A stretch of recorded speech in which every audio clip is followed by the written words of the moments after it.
Welcome everyone, this is your host Abraham L. Jaguar, a professional game master. First of all, this channel is proudly sponsored by Durandal, which is a feature of this video. Durandal is a tabletop role-playing game set in the times of Charlemagne's court, with mythic chivalry and legendary warriors. You will find that in the description and in the pinned comment. This channel is also proudly sponsored by the Red Room Publishing. Please check out their store for exclusive tabletop RPG products. They have recently released Savage Swords. This is a Conan-inspired tabletop RPG where you get to explore ancient civilizations and confront forgotten nightmares. You will find it in their website. The link will be in the description and in the pinned comment. This channel is also proudly sponsored by Dead Tree Studios, the publishers and developers of Dames of Asstoria, a tabletop role-playing game where you play as monster girls, experiencing high adventure in a world that doesn't fully accept them. They have recently released Daughters of Lamb. This is a pay-what-you-want tabletop role-playing game where you play as cybernetic nuns with guns, looking for the missing pieces of their AI god. You will find it in their website. The link will be in the description and in the pinned comment. Tonight, I am continuing my review series featuring...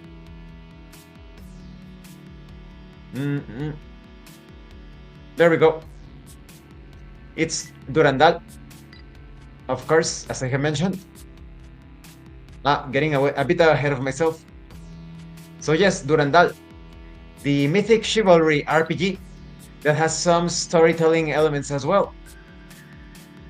If you haven't seen the other parts of my review series, please check out the playlist in the description below. This time we are going to take a look at combat. In combat, there is initiative like in many other tabletop RPGs. It is determined by your skill level in the relevant weapon. Players declare their actions, attack, move, etc., and resolve them through the bidding system. When it comes to initiative itself, it's based on the character's skill level as explained, with higher skilled characters acting first, which is logical. Concerning melee combat, if both opponents are in the same range and use melee weapons, the players involved, test their melee skill against the opponent's difficulty rating. If the player succeeds, they deal damage. If they fail, the opponent deals damage to them. Simple enough. Concerning ranged combat, archery or other ranged combat follows the same mechanics, but with range penalties depending on the distance, near, medium, far. Failure allows the opponent to close the distance. When it comes to damage and armor, weapons modify damage, while armor absorbs some of it. Shields impose difficulty on the opponent's attacks. And when it comes to special actions, players can aim, target critical areas, or move defensively, with varying effects on the task's difficulty. This system can handle everything. You even have examples here on combat. Now, when it comes to mass combat, this of course represents a grand-scale conflict, where players become more than simple combatants. They are commanders, tacticians, and heroes. Players have two primary roles during mass combat, leading their armies or performing heroic actions, to influence the course of the battle. Before diving into the battle phases and player actions, it's important to understand the scale of the battle being faced. Mass combat can range from skirmishes with dozens of troops to large-scale clashes with thousands. Still, this Quickstart document that is free has a robust version of the complete mass battle system, mostly focused on small skirmishes. You even have the stats for the troops involved. In small skirmish, the scope of the battle is relatively contained, involving around 20 to 50 troops on each side. These are quick engagements, typically with smaller forces that might represent scouting parties, raiding groups, or skirmishes between advanced guards before a larger battle. So you have details on the number of troops, the difficulty, the morale, the hit threshold. This measures the resilience, strength, and organizational structure of the army. While difficulty, typically the base difficulty for actions in a small skirmish is easy, 1 to 2 points. This represents the relative manageability of smaller battles. Now, what about the roles in mass combat? You can, of course, take heroic actions, perform heroic feats, or strategic leadership to, of course, lead your troops. You have the phases of battle. First, you determine surprise.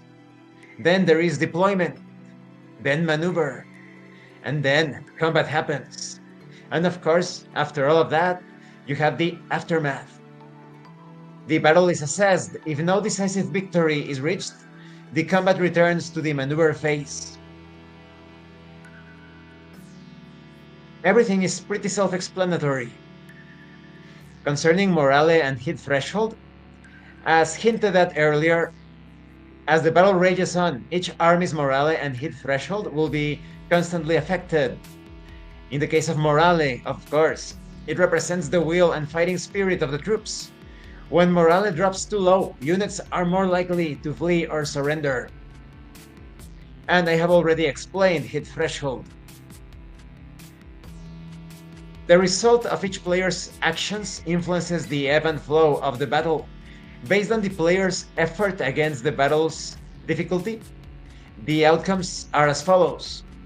There could be a critical success when the effort is more than double the difficulty. Or there could be a simple success when the effort exceeds the difficulty. There could be a success when the effort equals the difficulty. It does not exceed it, it's the same. There is failure when it's below the difficulty, and there is critical miss when the effort is less than half the difficulty.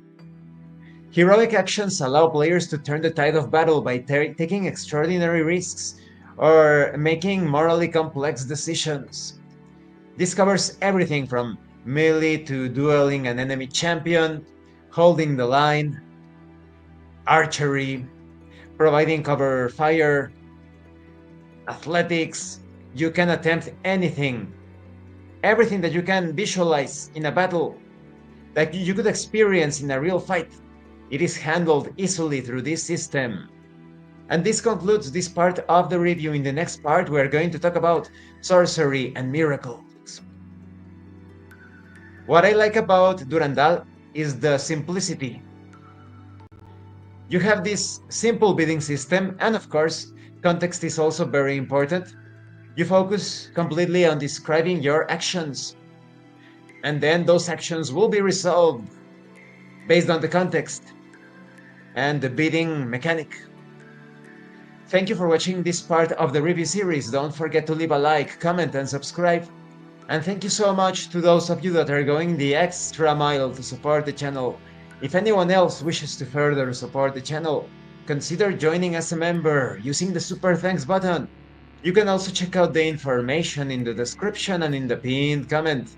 This has been your host, Abraham L. Jaguar, a professional game master. And remember, it is better to roleplay and fail in character than not to roleplay and fail as a player. Once again, thank you and see you later.